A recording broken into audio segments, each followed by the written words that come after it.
Protesters running from tear gas, clashes with police, barricades and fires, stores looted. These are the scenes of anger paralyzing Haiti's largest cities after more than a week of deadly unrest.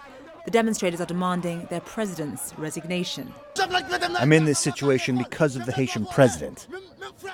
I can't go to school. He is a thief. He must go. If not, we'll burn down this whole country. Accused of corruption, the administration remained silent for days as outrage grew. Then, in a televised address on Thursday, the president issued a defiant response. We have already had a series of transitional governments that have given a package of disasters and disorders. I will not leave the country in the hands of armed gangs and drug traffickers. As the security situation worsens, Canada has closed its embassy, and dozens of foreign tourists reportedly found themselves stranded after roads to Haiti's largest airport were blocked.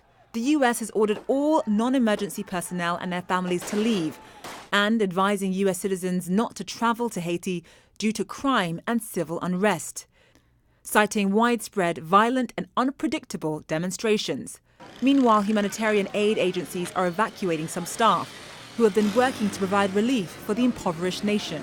Well, the work has basically ground to a halt. Public transport has been more or less non-existent, and it's unsafe to go out in cars because you don't know where roadblocks will be and or demonstrations.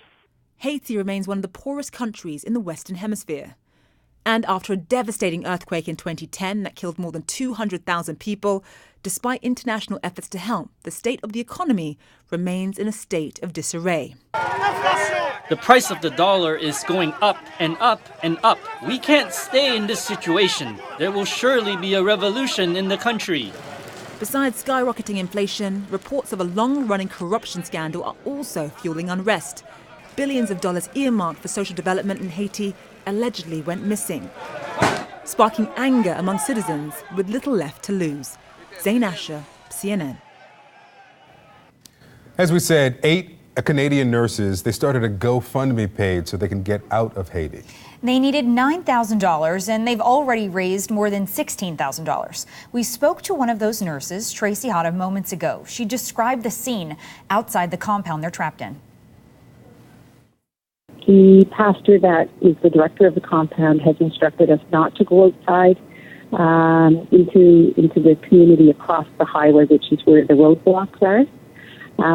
So we're here. We can get people to come in, and we can still provide health care for them and feeding programs. Schools have been shut. We do have a school on the compound. So we are safe here, but they will not let us to go outside the compound. What kind of help do people need amidst these violent anti-government protests?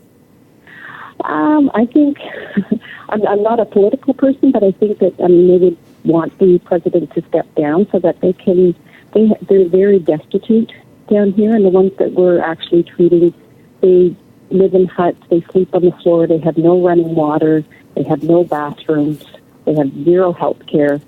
So they're very, very destitute here, and I think they're just taking desperate measures to try to make a change for themselves. You and the other nurses launching this GoFundMe page in hopes of raising money for your own evacuation. Do you have any concept of when it could be that you're able to get out?